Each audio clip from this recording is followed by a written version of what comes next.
Nakakalungkot po. Mahirap po talaga. Mahirap turuan ang walang alam at walang balak umalam. Mahirap din buksan ang mata ng bulag at nagbubulag-bulagan. Budol? Talaga? Hindi ko alam kung sino ba ang nambudol. Hindi natin alam kung sino ba ang nambubudol.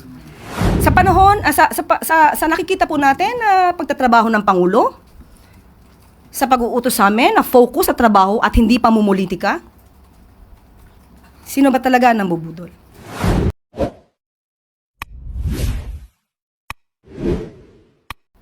Ngayong araw, nagtungo si Pangulong Ferdinand R. Marcos Jr. sa Marawi City upang personal na tignan ang kalagayan ng mga pangunahing proyekto para sa patuloy na pagbangon ng lungsod. Layon din ng Presidente na tiyaking na ipapatupad ang mga direktiba para sa kapakanan ng ating mga kababayan. Unang ininspeksyon ng Pangulo ang Temporary Learning Spaces o TLS sa Barangay Sagunsongan.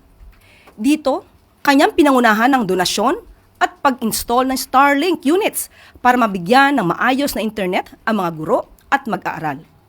Nagbigay din ang Office of the President ng school bags at school supplies sa mga estudyante. Ipinag-utos naman ng Pangulo na tiyakin ang kalinisan at kaligtasan ng mga paaralan at pabilisin ang rehabilitasyon ng mga permanenteng paaralan sa tulong ng DepEd, DPWH at DILG. Sunod niyang binisita ang Marawi Dansalan Integrated School kung saan ipinag-utos ng Pangulo ang agarang pagkumpleto ng kuryente, tubig at mga kinakailangang pasilidad para maisagawa na ang paglilipat ng mga mag-aaral mula TLS. Binilinan niya ang DepEd at DPWH na tayakin ang mabilis na pagtugon sa mga pangangailangan ng paaralan. Sa Marawi City General Hospital naman, masaya pong iniulat ng Pangulo na mayroon ng kuryente ang ospital. Ang natitirang direktiba niya ay tiyakin na makumpleto na ang paglalagay ng tubig para sa agad na balik operasyon ng ospital at makapagsilbi na ito sa ating mga kababayan sa Marawi at mga karatig lugar. Tinignan din ng Pangulo ang Port of Marawi, kung saan inatasan niya ang DOTR at PPA na pabilisin ang pagbubukas ng mga pantalan para mapabuti ang biyahe ng mga pasahero at transportasyon ng mga produkto. Kanyang binigyan diin ang pangangailangan na tiyakin ang supply ng tubig sa lugar sa tulong ng OPAMRDA, or rather OPAMR at LUWA. Sa pagtatapos ng kanyang pagbisita, nakipagpulong ang Pangulo sa mga sundalo ng 103rd Infantry Brigade at tiniyak ang pagsuporta sa kanilang mga pangangailangan. Kabilang na ang planong pagtatayo ng multipurpose building at barracks at pagbili ng garbage trucks. Lahat ng ito ay patunay ng determinasyon ng Pangulo na muling itayo ang Marawi bilang isang mas ligtas at mas maunlad na komunidad. Tuloy-tuloy po ang suporta ng pamahalaan sa pagbangon ng ating mga kababayan. Salamat po kay PBBM sa pagbigay po ng Starlink Internet access sa aming school, lalo na sa aming kapwa-guro sa Angoyo National High School. Ito ay malaking tulong sa aming mga mag-aaral kasi remote area po kami, far lang. Yung mga anak namin doon, hindi masyadong maka-research sa mga lesson nila. Maraming salamat lalo po kay Pangulong Ferdinand Marcos. Ito po ay makatulong sa amin. So we are very thankful to our beloved President Bongbong Marcos for the donation that he has given to our school. With the learners of 241, maraming tulong ito sa mga estudyante.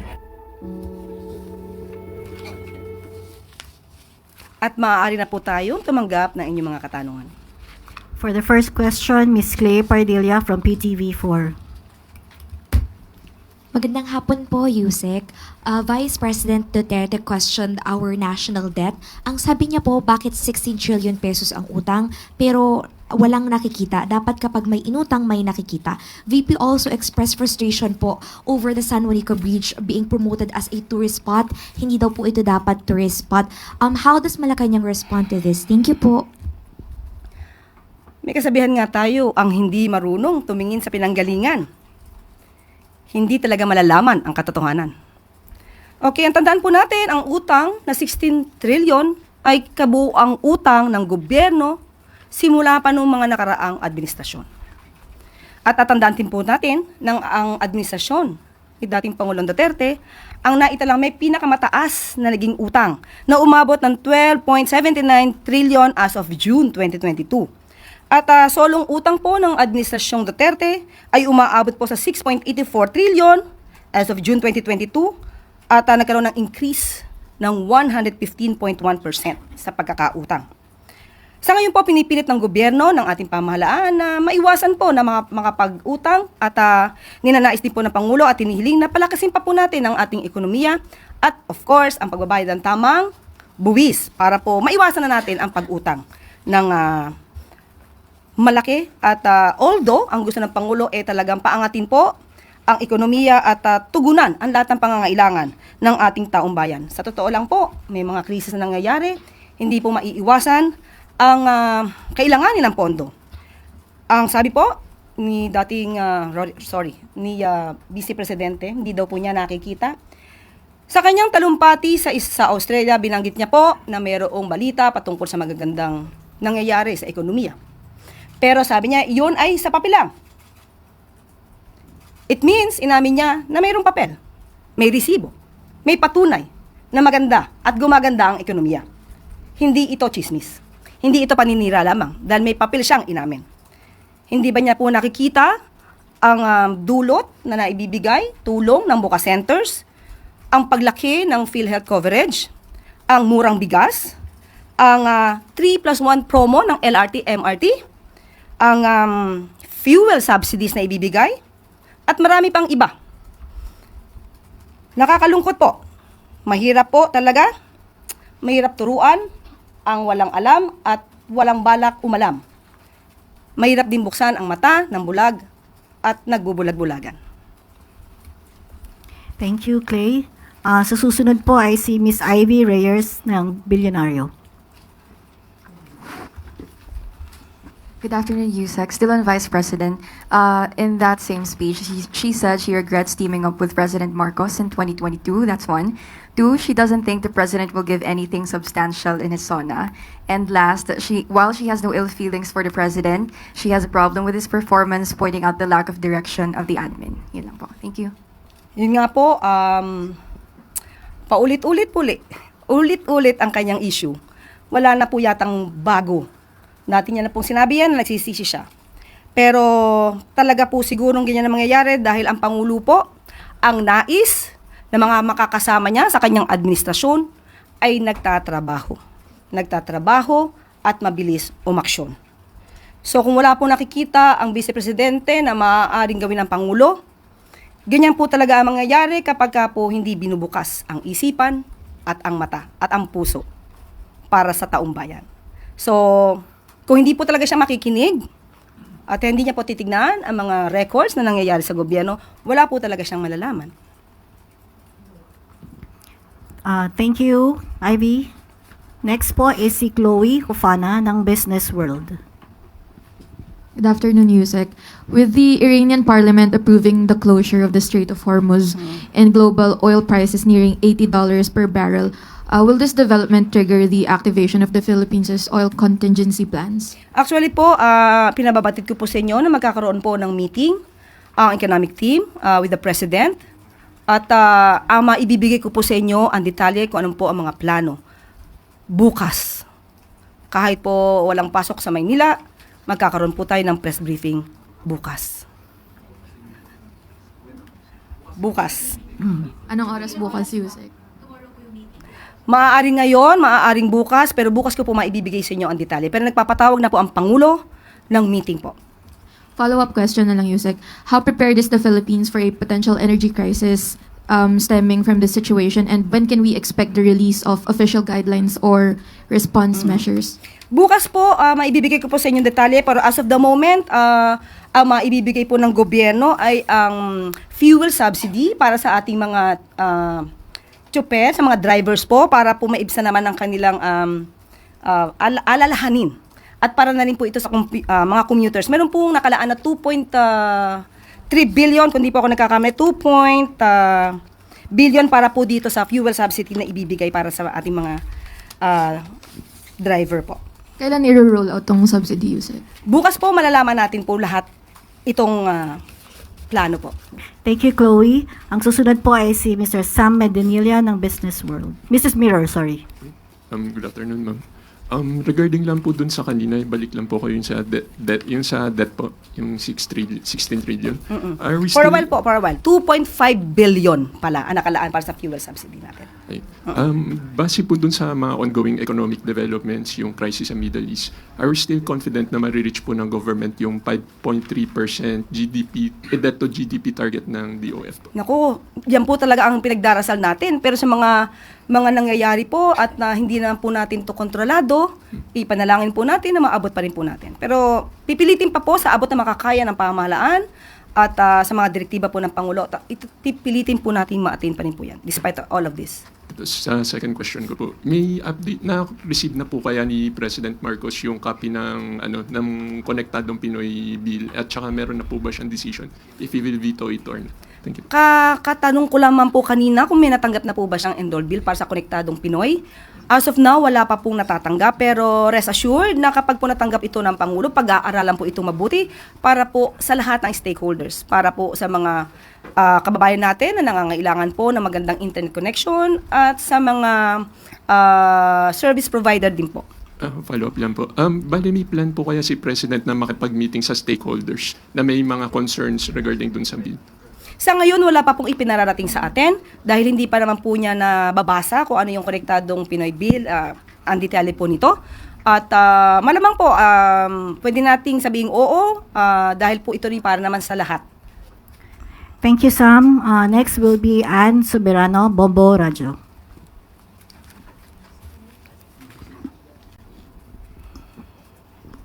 Yusek, good afternoon. Yusek, nagpahayag po ng pagkaalarma ang ilang world leaders kasunod ng naging aksyon ng US na pagbomba po sa tatlong nuclear sites ng Iran. Ang sabi ng ibang mga world leaders ay nananawagan sila ng restraint at yung iba naman ay nananawagan sa Iran na makipag-usap sa US at Israel. Sa panig po ba ng Malacanang, sa panig po ni Pangulong Ferdinand Marcos Jr., ano po ba yung naging pahayag niya dito? Opo, ramdam po ng Pangulo, ramdam po ng gobyerno ang alalahanin ng mga leaders ng iba't ibang bansa dahil sa umiinit at tensyon sa rehiyon. Ang panawagan din po ng Pangulo ay magkaroon po ng mapayapang pag-uusap at diplomansya para po maibsan ang lumalalang hindi pagkakasundo. Kailangan din po manindigan para sa pandaigdigang kapayapaan para maging matatag po ang global community o pandaigdigang komunidad. Yan po ang mensahe ng Pangulo. On the follow-up, Yusek, bukod po sa pagtaas ng presyo ng langis, ano po ba ang posibleng magiging epekto nito sa atin, sa bansa? Magkakaroon to ng domino effect. Kasi kahit sabihin natin na magkakaroon ng fuel subsidy ang mga drivers natin para sa mga commuters, hindi maiiwasan na iindahin din po ito ng mga sa logistics, sa trading. So, yun po ang ipinagdarasal natin na maiwasan po natin at mabigyan ng magandang solusyon para po hindi masyadong mabigat ang daranasin ng mga kababayan po natin dahil dito sa tensyon na nangyayari sa Israel at Iran. Thank you po, Yusek. Thank you, Ann. One more question from Maricel Halili, TV5. Magandang hapon, Yusek. Yusek, going back on VP Sara's statement, on the part of the President, meron ba siyang regrets also na nakipag-team up siya with the VP? Wala po ako nadidinig sa Pangulo na siya po ay nanghinayang. Kung siya man po ay nakipag-team up sa Vice Presidente.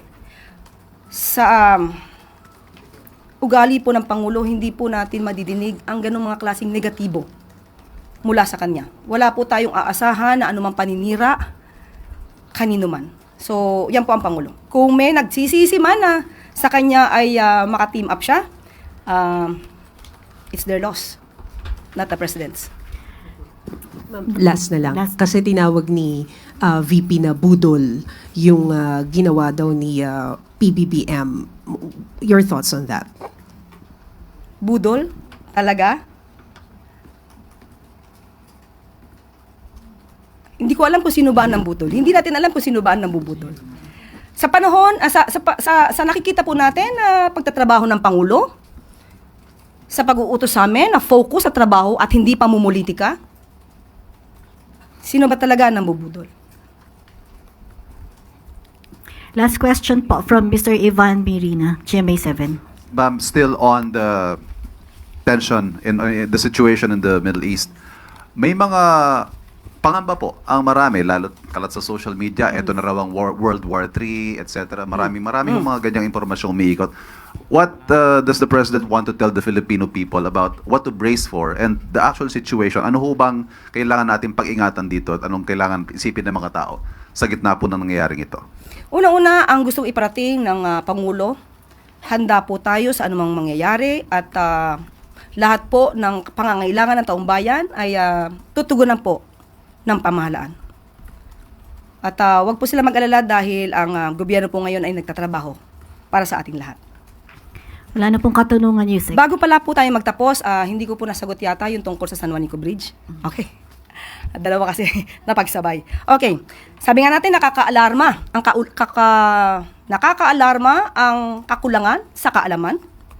Nagiging sanhi ito ng kasinungalingan. Tandaan mo natin, ang San Juanico Bridge, ito po ay simbolo ng kagandahan at engineering capabilities nung panahon, nung 1973. Siguro karamihan sa inyo, karamihan sa atin, hindi pa pinapanganak. Pero hanggang ngayon, nakatatag pa rin, nandiyan pa rin, ang San Juanico Bridge ay kailangan lamang ang rehabilitation. At tandaan po natin, hindi po sa sukat o haba or iksi o haba ng tulay, masasabi mo na ang isang tulay ay dapat gawing tourist spot. Tandaan natin, ang San Juanico Bridge ay mayroong 2.16 kilometers na haba.